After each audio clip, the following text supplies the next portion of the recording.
Hi, community. My name's Nancy Mevin-Shacker, and I'm with the Cumberland County Progressives Organization. The mission of the Cumberland County Progressives is to promote economic, social, environmental justice, peace, and sustainability in North Carolina. We work to maximize the democratic process, to advocate for today's most pressing issues, and to serve as a voice of conscience. Cumberland County Progressives is nonpartisan and is not under the direction of any political party, religious, or social entity. Our ultimate goal is to educate, bring unbiased and informative information to the citizens of Cumberland County and the means by which citizens can effect change. We again are continuing with our programming from last month. We're continuing with our discussion. We have with us today Mr. Ajamu Dillahunt, Dr. Chip Smith, and we welcome you again to the show. We've been talking about economics, wealth disparity, jobs, and we wanted to continue this discussion because it is so important to the people of North Carolina and especially here in Cumberland County. One of the questions that we were talking about unions and the impact of unions. Is there a correlation between a positive impact of having workers in unions as opposed to a negative? Because it now sounds as though being in a union is a very negative thing. Well, it's a kind of perverse way of thinking and developing this country that's really strange. Many years ago, as labor unions fought hard to get better wages, to get safer working conditions, to fight for stability, to make sure that people didn't get fired for any little reason, they started doing much better. And so those who were not in unions would want to do the same thing. The private sector workers did pretty well during the 50s, 60s, and 70s. And during that time, public sector workers were doing very badly.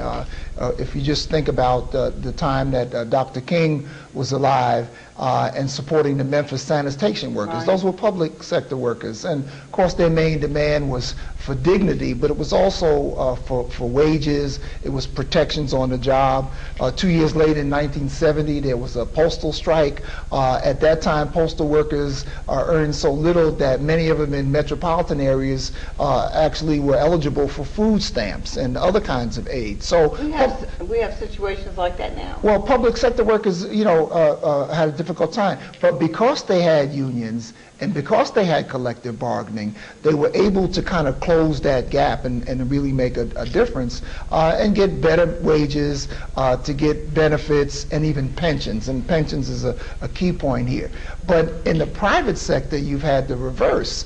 A lot of layoffs, a decline in union membership, and so the wages that private sector workers have diminished in comparison to public sector workers. So you would think that people would say, well, gee, we want to get what they have because that's what's necessary. That's what we need to survive. But instead, they're listening to this chorus from the right wing, from the Tea Partiers, from the Koch brothers and others, and saying, no, they're the problem. Take benefits away from them. They don't need to have good pensions. They don't need to have health benefits. They need to be on their own. So things have been turned upside down. It's really perverse. Perverse. Yeah. And it's interesting because that's the same perversity that, particularly in the states, which are southern states, that don't want collective bargaining and don't allow it, that same perversity showed through prior to the Civil War, where the wages of workers, whites, were lowered because you had a slave labor base. So it pushed their own wages down. And I don't know what is the hope that that you're going to make $1 million suddenly and be among the millionaires. I don't get it. There's a perversity to that. Am I wrong? No, you're right. But that perversity continued through the time of the huge textile industry in North Carolina, right, which was all but 1 or 2% white workers, and yet they were paid in the South less than in the comparable industry in the North, largely because of the racial divisions and the lack of unity and the inability for people to organize and build a better life. And for me, that's the real heart of the question, right? Unions are the most organized sector of grassroots people, and we've seen just how powerful Wall Street is, with basically having a branch of Wall Street in the Treasury Department in the government, and the two of them working together. And we know that's where the problem is. And yet, who has been charged with bearing the brunt of this recession? Well, it's public workers, right? They're the ones to blame. Meanwhile, there have been tax giveaways in Wisconsin. There were tax giveaways. There was tax giveaways last fall to the upper 1%, let's just say, and instead of maintaining a tax rate on them, they gave money out. And yet the big call is to reduce the national debt. So instead of putting the blame where it belongs and then instituting appropriate taxes to redistribute and to get money to pay off the debt, like wealth taxes, which they have in Europe, like financial transaction, in other words, every one of these trillion deals that goes down on Wall Street would have a minuscule amount of money that would go into the government coffers. Britain has a financial transaction tax, and there are others that are like we talked last time about the Social Security, taking the cap off that. In other words, if so the wealthy pay a fair share, the same as other employees. Well, but I would argue that they would be paying the same. But $1 for someone at the low end of the income hurts more when you take that away than someone that's making a ton. $1 million. So if you want to talk about fair, then it ought to be progressive, what they call progressive taxation, like they have in our federal income tax. I think it's real interesting that people sometimes, when you talk about unions here to people, or you talk about the right to bargain collectively and so on, they sort of kind of go blank.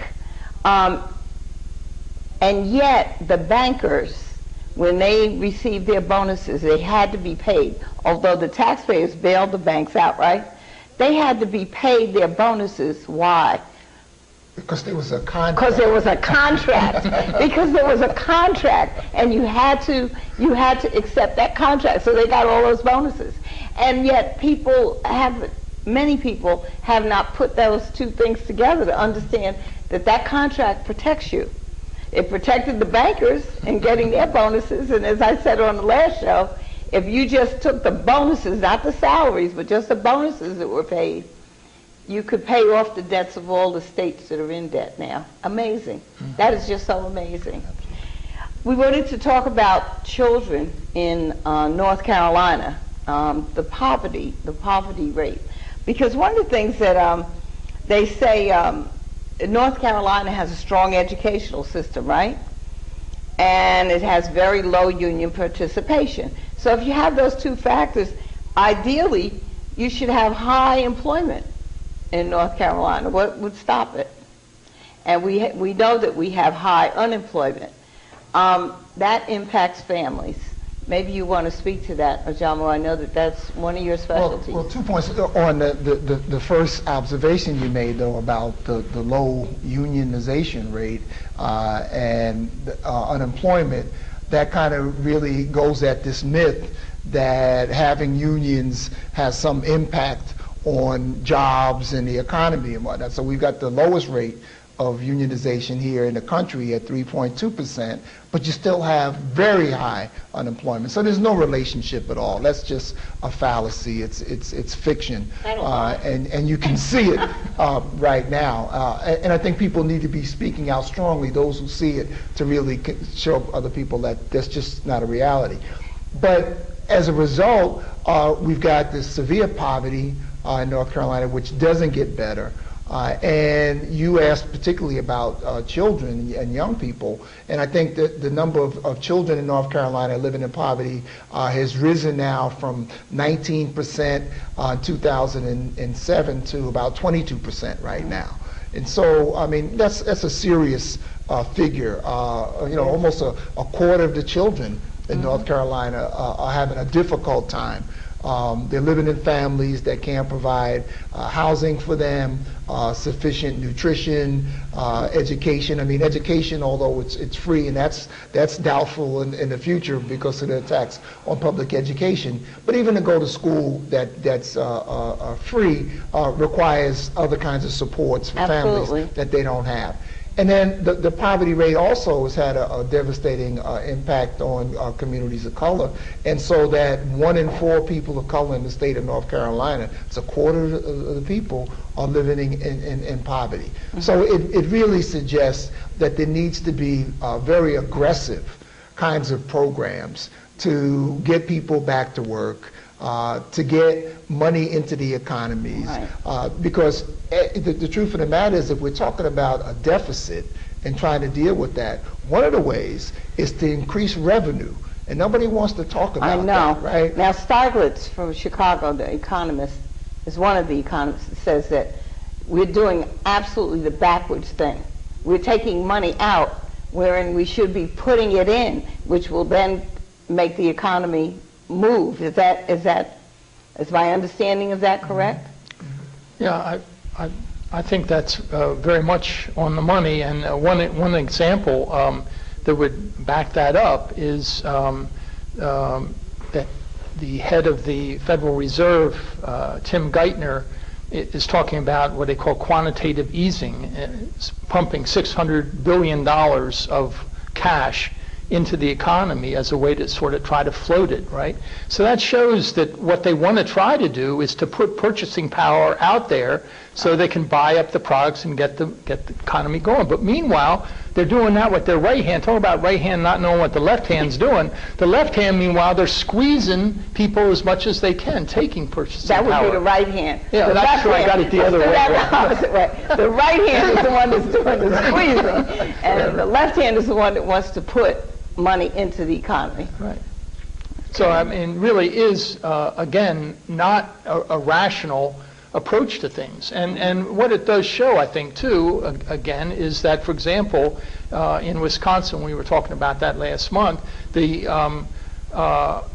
squeeze on the public sector, well, it just works counter to the rationality of what we need in order for the economy to be going. So, on that too, if I might add, Nancy, that in terms of people of color, always kind of looking to see what kind of impacts, if there are different kinds of impacts or more severe impacts, that the public sector is such an important place for employment for people of color, but particularly African Americans. I mean, it's a historic trend going back to the post-Civil War period, where because of federal regulations that have improved over time, that these are places where African Americans could get employment. Could get a job. They could get a job.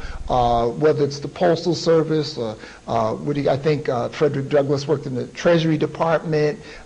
You've got all these examples. Postal employees, which I'm a former postal employee, is a great book called There's Always Work in the Post Office by Phil Rubio, that talks about that being an important place for employment and also for the development of a civil rights struggle. I highly recommend that book.